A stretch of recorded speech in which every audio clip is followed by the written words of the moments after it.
Hi everyone, my name is Vanessa Valiuco and welcome to Personal Pans, conversations about belief, transformation, and all the weird things that we experience. Today's episode is with Lisa from the website Old Gods Heal. Lisa commented on the episode with Mortellus about feeling like Morrigan was a mother to her, and just the thoughtfulness of that comment alone, I reached out to her because I knew I wanted to talk to her. Also, her handles are Pentecostal to Pagan and Old Gods Heal, and so I knew she had stories, and she has stories. This was a wonderful conversation. Lisa was very open about her experience. We talked about trauma because I can't not talk about trauma. It's kind of a compulsion. We also talked about what it's like when your mother isn't a mother, and finding mothers in other forms and in unconventional forms, like the Morrigan and other goddesses typically not associated with mothering. She also talked about her journey from being in a Pentecostal cult to escaping and becoming a hard polytheist and reconnecting with nature and everything important to her. She talked also very openly about the religious trauma she experienced. And again, I'm just so moved by how open she was, because we are just two strangers on the internet.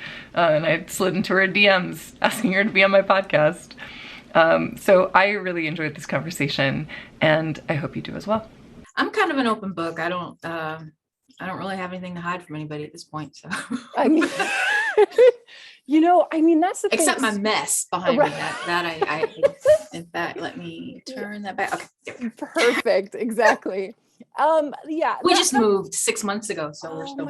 Of course, that's right. Yeah, and you take your time with that. Again, nobody needs to see literally behind the curtain. Like, you hide whatever you need to. Yeah. Yeah. Well, and that too, I think that's why, again, I was so struck by your comment on Mortellus's episode, because it was so resonant. First of all, this idea of, again, I think we all are attracted to powerful goddesses who typically aren't seen as mothers, and seeing that power, that care in that energy. Yes. Because for me, it's Kali, it's Lilith, it's Isis is the only one who is really a mother. Like, Inanna is another goddess that I just really am drawn to. It's all like powerful, determined, and like, unequivocated, like they're just there and present, and you don't, there's no like trying to figure out what they want. It's this very direct kind of energy. Yeah. And then also that, like, because my mom is nuts, like very like untreated mental illness is rampant in my family. And how you like again, that idea of like finding moms when you didn't have one growing up, or you didn't have one who was a mother in the way that you needed. Right. So that's why I read your comment, I checked your website, and immediately I asked, like, please come on the show. Okay. Cool. Yeah, it's interesting. There's a discussion in our Facebook group. I'm in several of Laura O'Brien's Facebook groups, and Laura's a priestess of the Morrigan, or priest. I'm not sure which way she likes to. And she worked in she's Irish, and she worked in Rathcroghan at the complex where the cave is for like 10-12 years. So she and that was how she came into her relationship with the Morrigan. And so she's sort of who I look to as like the authority, because she has that, but there's been a discussion about, is the Morrigan kind? And I to me, she is. Yeah. But the person in particular that had posted had done a bunch of divination and had asked several different figures. She had asked the Dagda, who was the Morrigan's husband, and she had asked, I forget who else, it was another Irish deity, and they had both said, no, she is not kind. Right. And, I'm like, maybe under your definition of kind, and it kind of goes back to what you and Mortellus had talked about there is nice and there is kind, and kind can sometimes be very tough love. Sometimes tough love is indeed very kind, and that is, I won't say she's not tough with me. I won't say that she's not, that she doesn't give me shit when I need it, but as I put it with Laura, and this came about when I was able to go to Ireland, and she took me to the cave, and I got to go in the cave with Laura, and had just an amazing, incredible experience. And that whole day we had traveled the whole complex, and I had, okay, so back up a little bit. Just let me back up. So please. I was adopted, okay, at birth. And I found out later, I mean, I always knew that I was adopted, but I found out later in life that there is trauma involved in just that, just being separated from your birth mother, that, most people with PTSD have a before that they can go back to. Yes. But when it happens at birth, there is no before. Right. There's nothing to go back to because it happened at that moment. Right. Yes. So I had that. And then I was raised by, you say your mom's nuts. So my dad, my adoptive parents, he's an alcoholic. He's a narcissist. Imagine growing up with Donald Trump as your dad without the money. Oh, brutal. Yeah. Yeah. That's really how I get triggered a lot just when that man talks, because he just reminds me so much of my dad. And my dad would probably take that as a compliment. He's a big supporter, but, we don't speak for the longest time now. We have no contact, but, and she is, totally codependent. She worships the ground he walks on, and they had really, they weren't able to have children. And I really feel like from things I've learned later that the idea of having a baby is a baby's going to fix this marriage. Yes. Yes. And then obviously I didn't. Obviously you can't. So yes. So from the time, I distinctly remember a point in my life when I realized that something had shifted. As a very small child, I realized nobody's saying I love you to me anymore. And I was like 2, 3, something like that. And I remember trying to do things about it to get them to say it. Like I realized that something has shifted, something has changed. Yes. And there's a lot, but there was a lot of emotional abuse. There was a lot of physical abuse between, from him to her, a little physical abuse to me. Mostly mine was just emotional, psychological, but yes, all growing up, I had that. And so when I was in Ireland with Laura, we had gone to the main mound at Rathcroghan, which is the main ceremonial center for that province of Ireland. Yeah. And we were meditating on the hill, and I got ancestors. That's just, this word is just what popped in my head, ancestors. And I had done a lot of genealogy on my adoptive family. I did reach out to my birth mother. I found her 20 some odd years ago at this point. And she wanted nothing to do with me. Absolutely nothing. So I had the rejection there, and then I had the shit parents. And so Laura kind of channeled and said, I see a whole line of mothers standing here with you, and they want you to know that that's not how it's supposed to be. Yeah. And if anyone out there that's watching this knows Laura is not a hugger. She's like, don't come and hug me in public, just yeah. And she's like, I would be honored if you would let me hug you on their behalf. And we stood there and bawled and cried. And so because of the fact that specifically my birth grandfather had been totally against me reaching out. She had told me when I did speak to her that he thought that was just wrong, and he had passed at that point. Mm-hmm. I had got the feeling when I was doing ancestor work that no, we don't want you. Right. But she said at the time, she's like, are you sure? Are you sure it's not just him?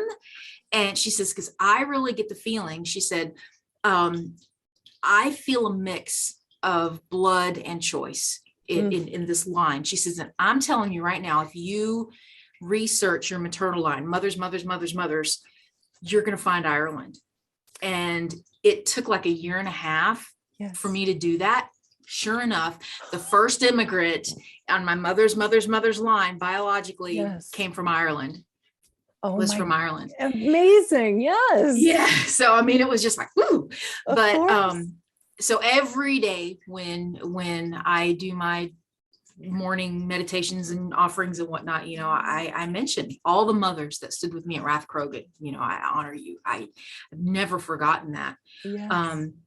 But it was after that we went into the cave and had a great experience. You know, we're in there, it's just me and her, and we cut all the lights off, and she channeled the Morrigan, and I got this fantastic message. And after it was over, she was like, "Was she mean?" And I was like, no, actually, she was very encouraging, you know. And I said at the time, I said, I know she's not a mother goddess. I know that she's not that, but I said, I'll take her. She's better than anything I've ever had as far as a mother goes. Yes. And Laura said, okay, I'll let you say that.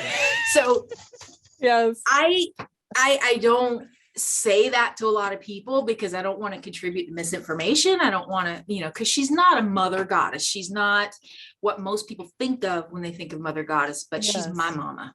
Yeah, that's who she is to me. I love that. In fact, I have, let me get this, if I can do this without knocking everything down. I've got the computer set up in my altar space. So I drew this picture. Can you see it without the reflection? That better? I don't know. Okay. Oh, it's beautiful. I can't draw at all. So the fact that it came out, you know, it definitely felt like a channeled thing. The night that I did it, it was one of my devotional nights to her. And I did that. And, but that's the kind of mother she is to me. She protects me.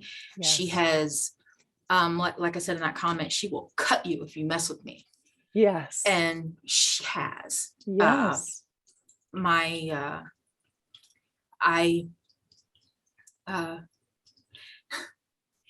So I wrote about this on the blog. So when my other grandmother passed away, my maternal grandmother passed away in 2021 on Easter. She was 102. And so they cremated her, which was not her plan because convenience, if you ask me. I just and my mother had been taking care of her for probably 10-12 years, right? So she was able to make all those decisions and whatnot, but that was kind of like the final straw for me, and I put a curse on them.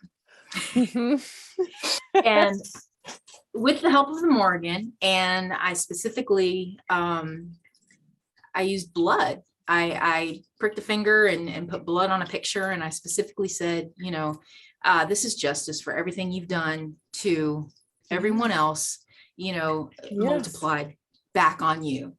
And one of the lines in the was blood times blood. And then I found out through another relative that he had prostate cancer, and the treatment had caused a fissure in his rectum. Yes. And he was bleeding, and he almost died. It took months. He had 2 or 3 hospital visits. Oh my God. He was passing out. Yes. He at one point his hemoglobin was down to like a 7, and I think if you get to a 6 you die. I mean, it was, he had lost so much blood out the rear. And you know, I'm just like, wow. You know. Yes, right. So, you know, she don't play. And you know, when it's justified like that, I mean, she put it on him. And so Well, and that idea of justice, that idea of righting wrongs, I think that is something that to me is like for Kali, that idea of, okay, something terrible has been done to someone who didn't deserve it, someone who is not to blame for any of this, and that bringing vengeance, right? That idea of making things right, of punishing criminals, right? Of protecting people. When I was in my early 20s, I was wearing a Kali shirt, and I walked into a Subway of all places, and the woman working behind the counter got super excited because she was from an area where Kali was a protector and a mother, right? And so she was just beaming as soon as she saw that shirt. And she's like, you know what that is? I'm like, of course I know. Yeah. Just going back and forth. Like this idea of, again, we have this kind of patriarchal sense of a mother as, again, what I talked about with Mortalis, right? Nice, doting, self-sacrificing. Nurturing. Self-sacrificing. Yes. Yeah. And it's a very specific look in terms of nurturing, right? But like you talked about, like as Mortalis talked about, nurturing can look like, again, giving you tough love, right? It's giving you what you need in this moment, whether that's sometimes you need a hug, sometimes you need a kick in the pants because you have to move forward with a project that you're working on, or again, whatever. Like there is something that you need to do. Energy needs to work through you. However, to make that happen, a proper mother will meet you where you are, right? Yes. And sometimes that doesn't look nice, right? It doesn't look clean and tidy. Sometimes it's messy, sometimes it's bloody, right? Exactly. Yeah. She's not sweet, but she is kind. I feel like she's. Yes. So. Well, and I think too, I've talked a lot about trauma on various episodes of the podcast because that was something that I did before I went like public with paranormal and occult interests. Like I was working in sociology, working in psychology, looking at the effects of trauma on various populations. It's been something that's interested in me for like 20 years, right? Pretty similar to like occult and all of that, right? Yeah. And that idea, I think when you've experienced a certain type of trauma, because for me also a ton of emotional and psychological abuse, a ton of it, like just, when you're raised by narcissists, when my mother probably has dissociative identity disorder on top of that, like just your needs are never considered and you're never seen. And so there is I think it resonates, that energy of, okay, if you need a kick in the pants, I'm going to give you a kick in the pants. Because when you grew up with like nobody even looking at you at all, and then you have somebody who sees you and meets you exactly where you are, that's so powerful, Yes. Yeah. Like, I don't care if it's nice, if it's real. That's what I care about. Yes. Yes, exactly. It's fantastic. It's like, yes, I'll take it. I'll take, yes, more, please. Yes, please. She pays attention. Yes. She noticed,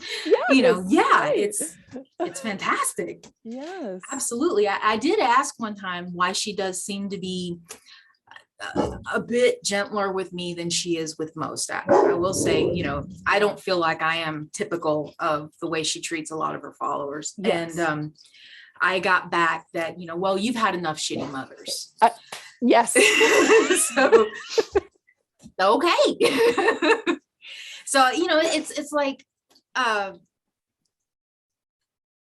sorry, I had a brain fart trying to remember where I had this conversation. It was on Twitter.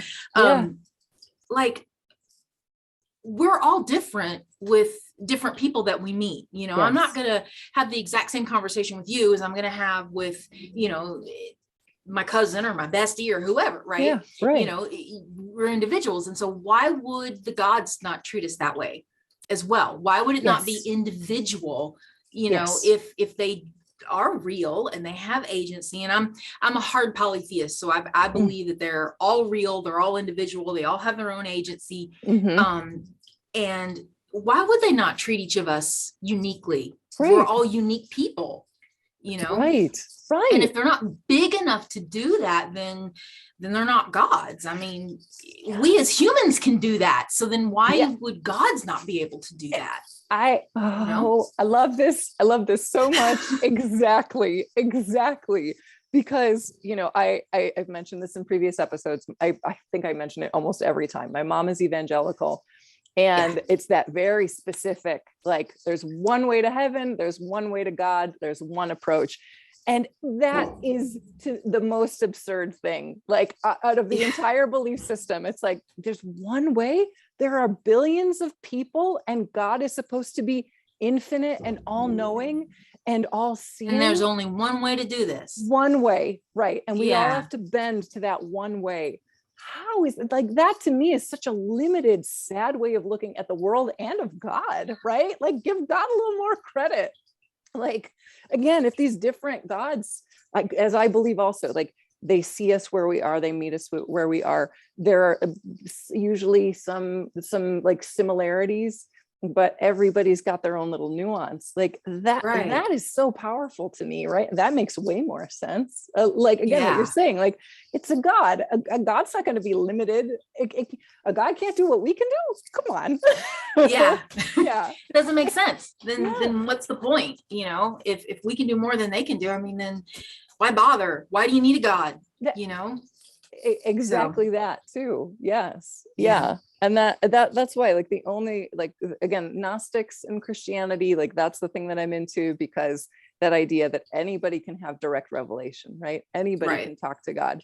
Anybody, you just do the work. You do the work, you do the study, you again, it's like looking over my plants, right? You feed it, right? You nurture it, and it thrives, and you have this connection.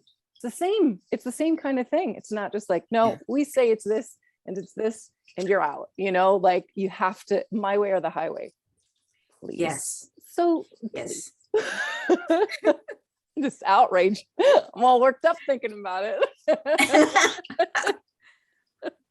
That was the big thing with the when I was in the Pentecostal church, and I am so sure that it's the same church that Jason was in, because of the no TV thing specifically, and also of the tongues and Holy Ghost thing. So I don't know for sure what he was in. He never said, but I was in the United Pentecostal Church, and it's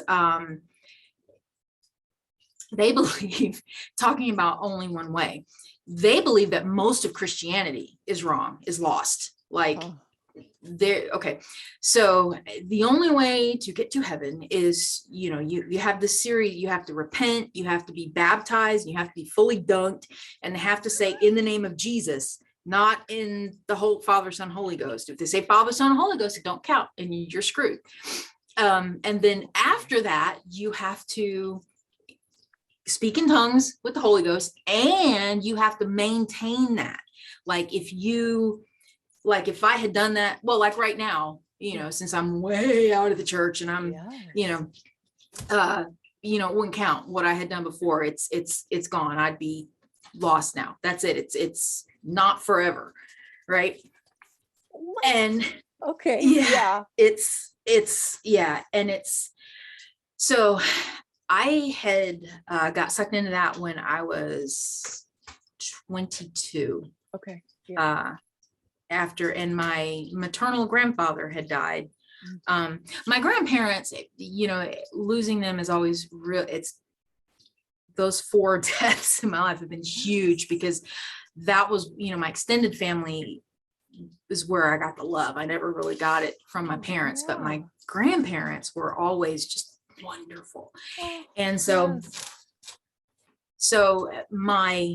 I was grieving when I first met these people and got invited to a service, and it's exciting, and they're jumping and dancing and everything, and everybody love bombs you, and sucked me right in. And I had been in about I guess about 8 years when my paternal grandfather died. And it's the paternal side that I spent the most time with. They were more like parents to me than my parents, until we moved away from, I live in my hometown now, but we had moved down to the eastern part of the state when I was in the 5th grade, I want to say. Okay. And so I was cut off from all that support, and way out here, but I was always super close to them. And then when my grandfather died, and they were Baptists, these ears, they're just jumping out of my ears. I see. Over and over. Just like, I know. So they would pray and read the Bible every night, but according to the UPC, he died lost. And that's what they told me. And even after I came back from his being gone for his funeral, the pastor, like within a week or so after he died, and the pastor knew very well all about it, preached a sermon about hell and about what it's like to be in hell right now. And I had to leave. I had to get up and leave. I mean, I had nightmares. It was horrible because, they're telling me that this sweet, kind, wonderful man. Yes. My grandfather, this is my grandfather in a nutshell. My grandfather was in World War II, and he took shrapnel in the leg outside. He made it through D-Day and Omaha and all that. And outside of Brest, France, he took shrapnel in the leg. And when I was like in the early 70s, when I was a little girl, it had gone gangrene and he had to have his leg amputated. Oh my God. Yes. And so he walked on crutches for the rest of his life. Yes. And when we were still living here in town, we had gone over there one day, and my dad just liked to pick. He loved to pick at kids. He's like, his favorite thing to do is to make a kid cry. So he'd been doing that to me in the car, and apparently I snapped at him. I don't remember anything. I just remember getting to the house and him pulling me immediately into a spare room and giving me like the worst spanking in my entire life. Oh my God. And right. My grandma, the whole rest of the time we were there, she's just like, she just, she kept checking my backside for bruises, and she just, she's just fussing over me and all this. My grandpa never said a word, but I found out later that my dad went back over there the next day, and my sweet, kind grandfather, who, when I was little and I hate the German that shot you, and he would say, no, you don't. He was just trying to live just like me. He was just trying to survive. I mean, he was sweet and kind. Yes. My papa looked at my dad, who is 6'5" and huge. He said, let me tell you something. He said, if you ever lay a hand on that girl again like that, I'm going to take these crutches and I'm going to see just how close I can come to beating you to death. And I never got another spanking like that, ever. Now, when I was older, when I was a teenager, he smacked me around a little bit, but that never happened again. Yeah. That was my papa. And this is the man that they told me was burning in hell. Oh my God. And it took me a couple years, but that broke me. It broke the hold that they had over me. And I finally just got to the point where I had to say, I have to decide if I can believe this or not. And I finally decided, no, I cannot accept this. It just makes no sense. Yes. If a deity would send a man like that to hell, doesn't deserve to be worshiped. He doesn't deserve respect. He doesn't deserve it. And I'm not giving it. And it was a lot of trauma. Of course. We weren't allowed to watch TV, like Jason said. We weren't allowed, as a woman especially, I was not allowed to cut my hair. I was not allowed to wear makeup. I was not allowed to wear jewelry. I was not allowed to wear pants. I had to wear skirts. It had to be, my sleeves had to at least come to my elbows. My knees were not allowed to show when I sat down. I was not allowed to show cleavage. I could wear a wedding ring and nothing else. And no makeup, no cutting the hair, no dyeing the hair, none of that. God, yes. And that does something to a woman. It does something to your self-esteem. And of course, you know, if a man has lust, it's his fault. I mean, it's your fault, right? It's never his fault. Right. You know? And all of that, you know, and then the whole idea that, you know, you're not, anything that was you is bad. Anything that is, you know, you're supposed to like submit everything of yourself and only think like Jesus and only think of Jesus and only, you know what I'm saying? It just was such a beat down, you know. So when I got out of that, I ran as far from Christianity as I could run. Yes. It you know, I kind of cast around for a couple years, you know. I looked at Buddhism, and I looked, you know, this and but I've always had a thing for nature, and I've always, especially growing up in the Appalachian Mountains, I have always, you know, these mountains have always, you know, I got that from my papa. He would always talk about these mountains, and, you know. Oh, yes. And so, yeah, so the whole nature, you know, nature's my thing. So that's how I got where I'm at now. That's great. Yeah. Yeah. I mean, and again, it is always so amazing to me when someone is able to escape the cult, right? Because what you're, the cruelty that you experience, the shame that you experienced, again, the control that they had over your life, and again, like beating into your head that you have to do, you have to submit, and you have to continuously submit, or else you're lost. And then the cruelty of telling you that the person who was kindest to you, right, who was an advocate for you, was also just sweet to you as a kid, he's lost. Like, how hideous. Like, I can't, I don't even have words for how angry I am for you right now, because that is like, I cannot think of a more hideous thing to say to somebody, and to believe. Like, do these people actually believe that? Like, how, is that how you want to operate in your daily life? Right? Assuming that about people, condemning people to that.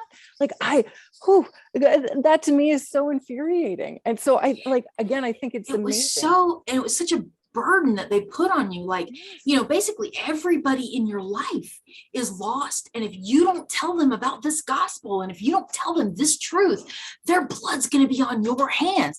And it ruined the last years that I had with him. Of course. It really did, because I had not one single interaction with him where I wasn't trying to manipulate him to, you know, give me a chance to, you know, every conversation we had, I had in the back of my mind, how can I turn this to get you to believe what I believe, so that you'll be saved because you're lost, you know? And I felt, I felt him come to me about that. After I was out, I was outside doing my morning devotions and whatnot, meditating. And I really felt like he came to me about that, and just kind of really put it on me, because up until then, because my husband, that's where I met my husband, was in that church, and my husband is still in it. Oh, really? We're still married. And wow. I really thought when I came out of the closet, you know, the broom closet, to him, that would be it. But that'd be it, right? Yeah. I mean, but no, he loves me, and he still prays for me to come back. But, you know, we just agree to disagree on that. But but I felt like I was still working at the time, and my husband would just automatically pay our tithes on all of our money back to that church. Yeah. And I just, you know, I just felt like Papa came to me and said, look at what that did to me and you. Look at what it did to our relationship. Yes. Right. Don't you give those people another dime. Yes. And, you know, I told my husband exactly that. I said, I feel like I heard from Papa, and I feel like, you know, after what it did to my relationship with him, I do not give them another dime of my money. You know, I said, you can do whatever you want with the money you earn, but if it's money I earn, I don't want it going there. And he has, he's very respectful of whatever my wishes and everything. So that's what we did, so anything I make, he can give what he wants out of what he makes, but anything I make, I decide. So. Yeah. Great. Wow. Whew. That's amazing.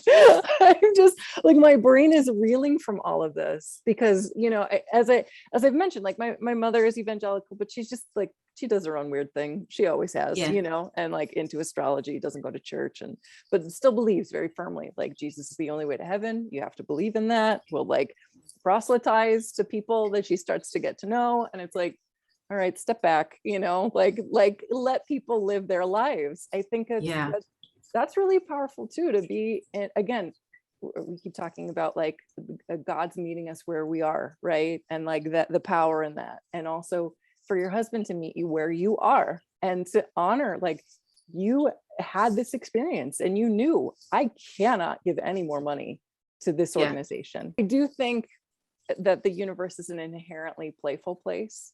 And that play, again, matches whatever energy you have, right? So like you talking about the power of the mountains, right? The mountains, there's something about those mountains. For me, those mountains, there's like the desert in Arizona and also Mount Rainier in Washington. There's something about those mountains. It's special, right? There's something about certain land like that'll call to you, right? That means something. And that when you're open to it, you're essentially in communication with the land, right? Yes.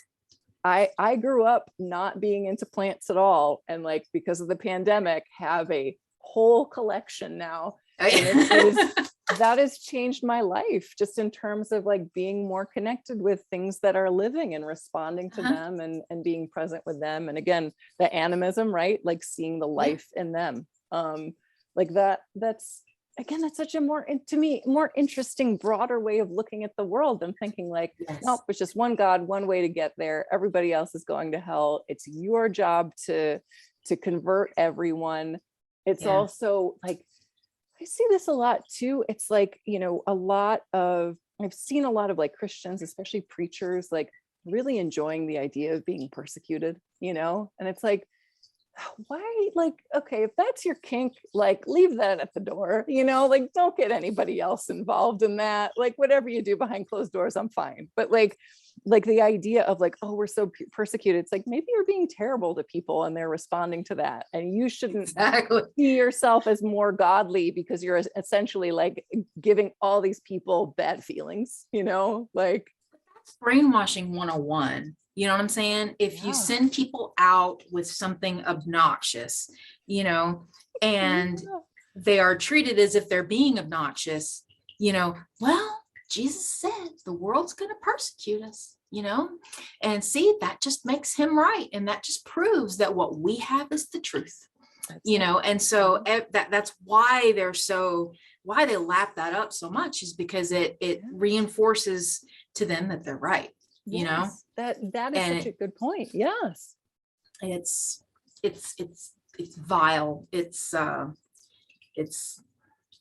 evil. It is evil, if you ask me. I 100% think it's evil, right? Like, and again, it's that it's so wild to me because it's that, again, it's that idea of persecution, right? And that it's like the devil, a literal devil who is acting through all of these people to persecute you and your truth. And it's like, what are you doing? Like what you are doing to young minds. If there is a devil, that is the actions of the devil, right? Like that to turn people against their own lives, their own interests, their own wants, right? Like, again, like you can't dye your hair, you can't wear jewelry, you have to wear clothes a certain way. Like, how or the idea of like not dancing or singing because that's somehow demonic, when like every pagan tradition, all these animist traditions are like, we're going to sing and dance and that's how we commune with God or gods.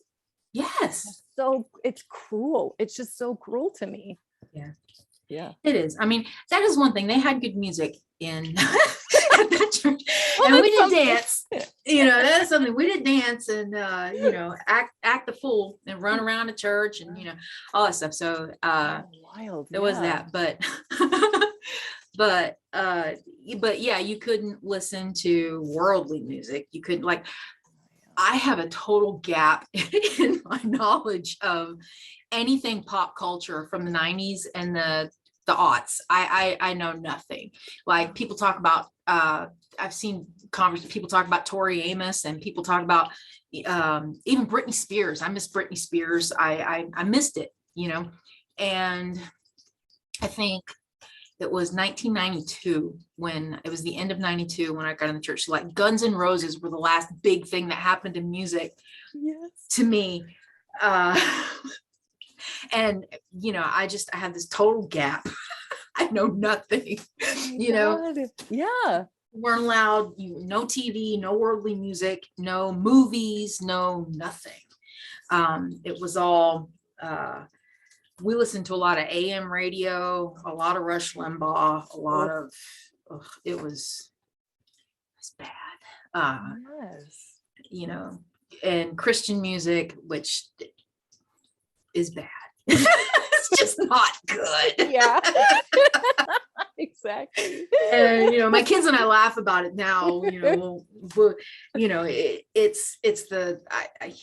I've apologized 80 bajillion times to them for the way they were brought up. They're like, do you know what it was like? We had to go to school and tell people in the Christian school, no less, that we couldn't play Pokemon because Pokemon was the devil, that we couldn't watch Harry Potter.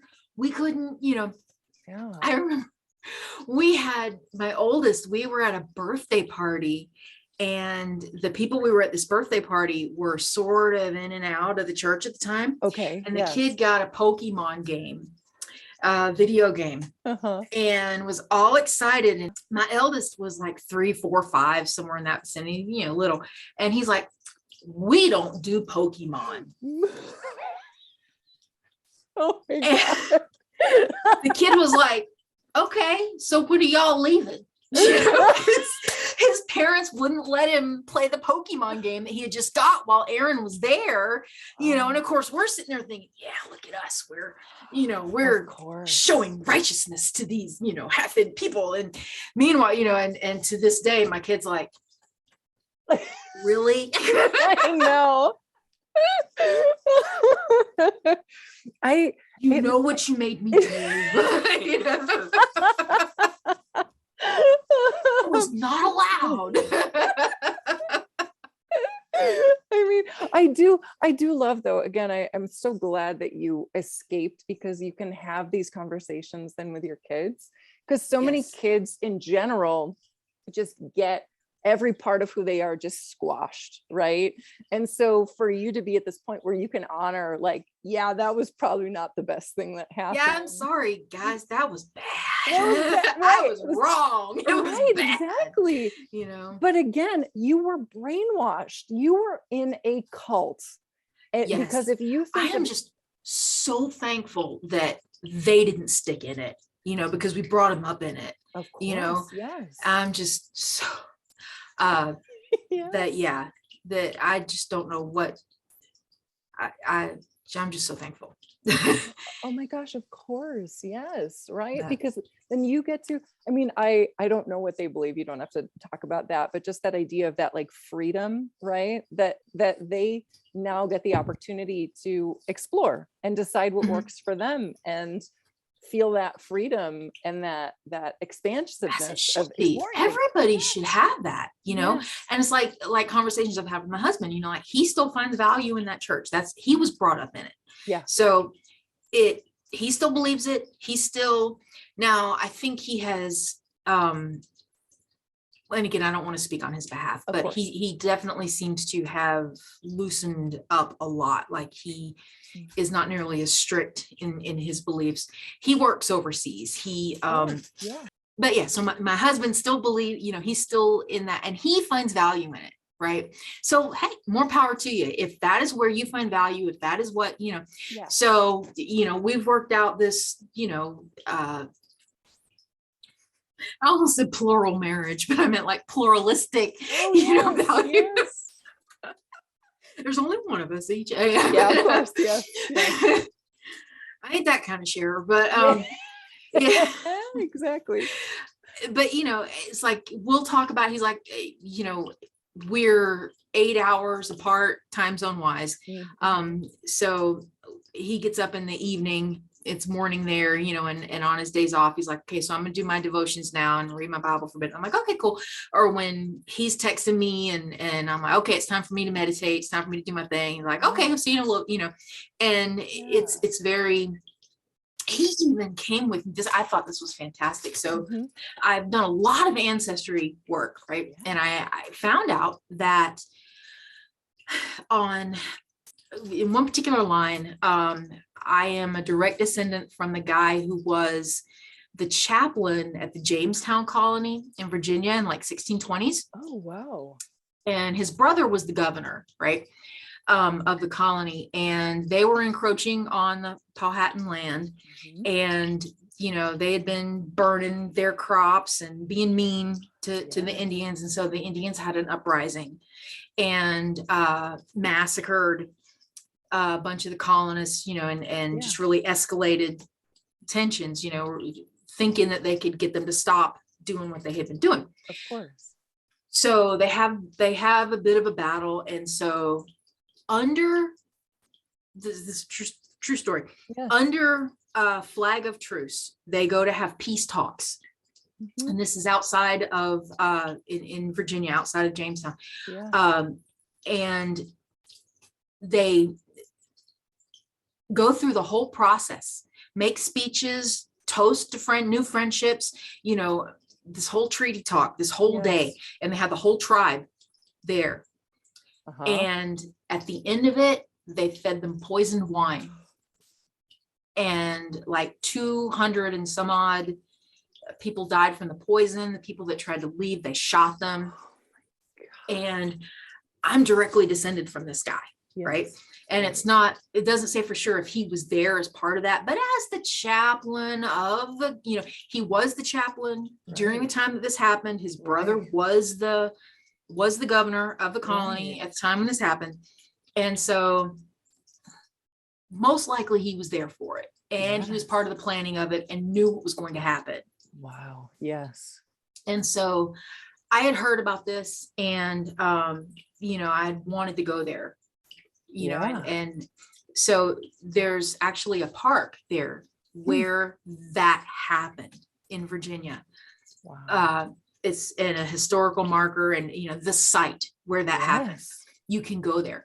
And so my husband and I had gone to New York City for our anniversary, our 25th anniversary. So that was 2019. So just the last thing we did pre-COVID. He came home on vacation and we met in New York City and we did our anniversary and then we drove home. And so we stopped and spent the night there outside of Jamestown and he came with me. I bought tobacco that didn't have any chemicals in it, natural tobacco and some cornmeal. And he took me there and we went to that spot.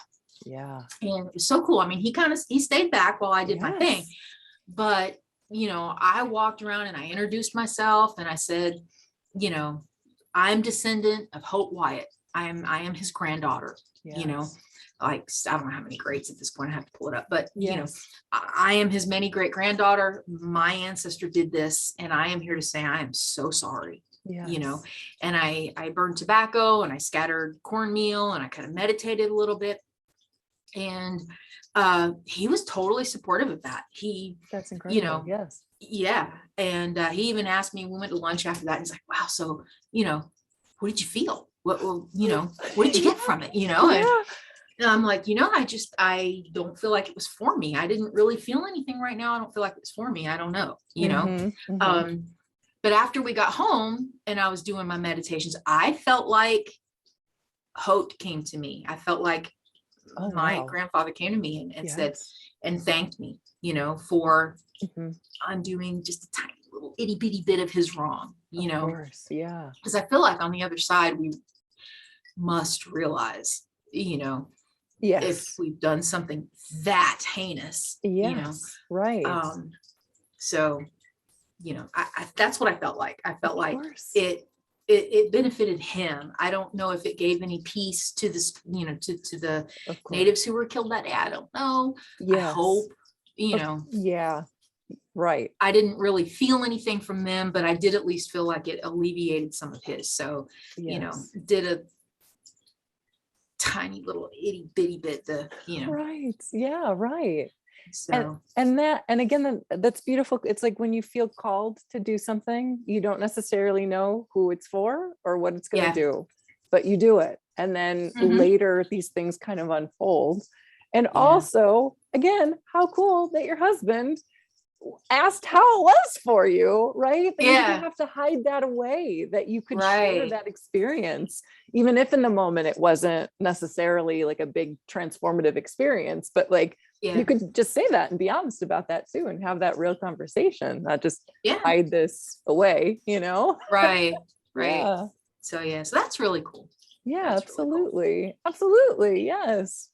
Yeah. Well, and also again, that's like I said, your usernames were the things that really got me immediately, right? This idea, and like the Pentecostal to pagan, I was immediately like, I need to talk to her.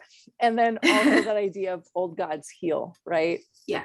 That when we start doing these more reverent things, we're transforming ourselves, and we're also transforming other energies that we don't even necessarily know what they are. Yeah. But working towards being more connected, healing things, trying to atone for things, or at least acknowledging like, okay, some really horrible things happened.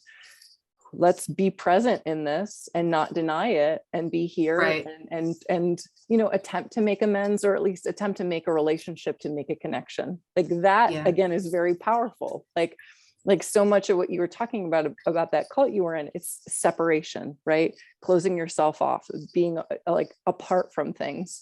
And that, we keep talking about Jason, but that idea of connection, right? Like that is so powerful. Just talking to people, like talking to things, talking to plants, right? Like what can you? I am a lot more. I'm not a people person. I was watching that thing, which I am different from him on that one. And I totally get what he's saying, and I totally. I, however, have moved to somewhere that this place wasn't like this when I lived here as a kid, but the town that I'm in now is bright ruby red, and people here are just freaking mean now. It's just, it's a rural area. It's very, so I am not here for the people. I'm here for the mountains. I'm here for the place. I'm here for the spirits of place. So basically my goal in life at this point is I'm just going to, lose myself in the forest and be a forest witch. And I'm going to connect with all the spirits, and I'm going to be the crazy old lady that everybody's scared of. Great. I mean, that's my plan, because people here, you can keep them.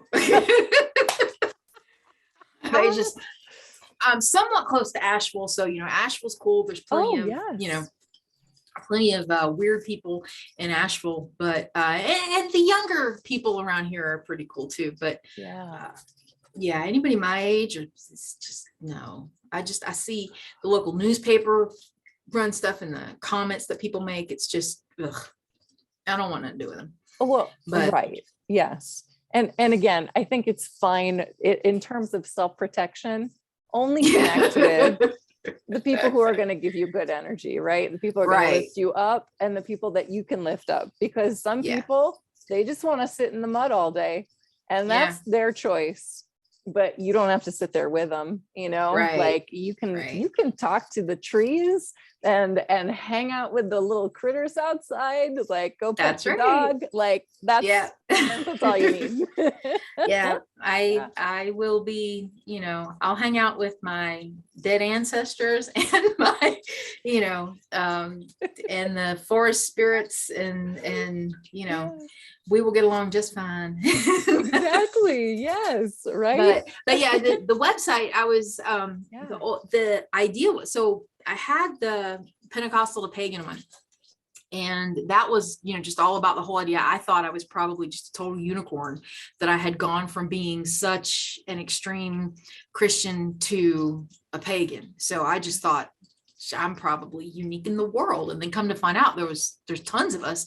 But that was what I started that. And there's a lot of politics, and there's a lot of, just criticism of Christianity on that site, shall we say. Sure. And then working with the Morrigan, and as I really started to realize the trauma that I've been through and really kind of face it, and the Old Gods Heal site is something that she wanted me to do, and she put it on me to do it. And it took me a couple years to do it and to get it up, because a lot of it was really gut-wrenching to write. Of course. But interestingly, once I have been wanting to move back here. I was living in Fayetteville, North Carolina. It's right outside of Fort Bragg. I lived there for 39 years, and I had wanted to move back here every day of that 39 years. And my husband and I had talked about it, well, maybe when we retire, we started talking about last fall, we started talking about possibly buying a piece of land up here that we would eventually build on, and started to look. Well, about the time that I published the website was back in the spring or so, and I finally, it's ready, out to the world. And within months, it happened like that. I was up here just looking for property. We happened to find a piece of property that already had an existing place on it. It's almost 4 acres, but it's right outside of the city limits, so that we can still get all the deliveries and whatnot. Oh, great. Yes. And it hadn't sold, even though the market up here is crazy and most things go within a week. The 6-month listing had expired and nobody had bought it. And it was within our budget, and just boom, we made an offer on it, and they accepted, and we moved. And it was like, okay, see what happens when you do what she asks. It was just like, boom. And so obviously there was a purpose for it. We were talking a little that, I'm not sure exactly what that purpose is. It doesn't really get much traffic. What I would like to do with it is there's a lot about the Morrigan on it, because that's who I've worked with. But I'd really like to hear from other people that have had trauma and have. The biggest thing to me that's different between how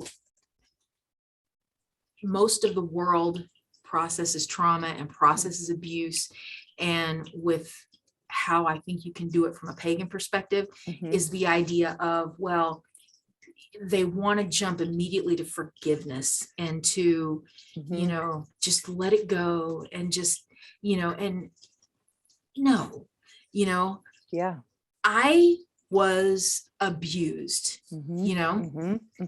I have been done wrong, and I'm not going to just roll over on that, because, and it's not that I want to stay bitter or anything like that, but it's that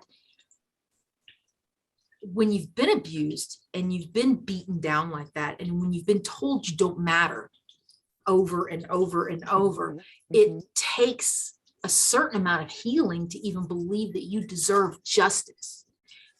Yes. You have to get to that point. And so when society, or when your therapist, or when whoever just jumps straight to, well, you got to forgive, you got to let it go. I think you're bypassing a really crucial part of the process. If you've been beaten down, you have to be able to stand up and say, no, damn it, this matters. It matters that I was treated like this. It matters that they did that to me. It matters, that I had those nightmares. It matters what you did to me, and, so that's kind of what I had in mind for it. And I'd like to hear from people that have worked with, because I know how the Morrigan helps you through trauma. She rubs your nose in it, and you, she basically is like, hey, see this, this is your trauma right here, deal with it, and now don't you feel better? Okay, yeah, I do. God, yeah, geez, all right.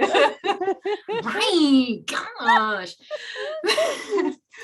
But I don't know how, how does Bridget do it? How does Athena do it? How does, I don't know, who else do people work with? You know what I mean? I don't know how people from other pantheons, people from other, I mostly work with just Irish gods, but, what about the Egyptian gods? What would Thoth have to say about this? What happens if you're working with Isis and you have trauma? How does that work? Yes. Right. What does that look like? Yes. I would love to be able to talk to people that have been through that. I'd like to have like this big resource so that anybody that's on a pagan path that has had trauma, when they're trying to deal with it and trying to work through it. And I mean, obviously it's not a fun thing. It's not, sure. But when you're working through it and you're dealing with it, to be able to have a place to go where someone else has gone through it with, a spirit that resonates with you. And, and you can kind of see, okay, maybe, maybe Zeus is not the person to work with. Maybe, I should pick, whoever, you know what I'm saying? Maybe I should look into a relationship with, maybe the Morrigan is not the person to work with for you, yes, right. It's quite possible she's not, she might not be as gentle as she has been, yeah, exactly. Obviously she often is not, right. And it's tough. It really is tough the way she does it. I mean, I think it's the great method for impatient people, which I am. I mean, she knocks through it quicker. Even moving back here, I was blown away. I was totally not, because, like I said, I've wanted to come back here for 39 years. And boom, I'm here and I'm driving around town and I can't go anywhere without, a memory of something happened. I was in the car with Momma and this happened, or I was here and this happened. And I went to school there and I did this there and I did that there. And I remember eating at that restaurant and, and all these memories are just flooding back. And I started having the nightmares again of my parents. And I just, it just was really overwhelming for a good minute, for the first few months that I was here. And I was like, damn it, why is it gotta be this way? But now that I'm past it, I'm not having the nightmares anymore. And it was kind of a exposure therapy kind of thing, right. Just rub your face in it, get through it, recognize it, and then, and now I'm over it.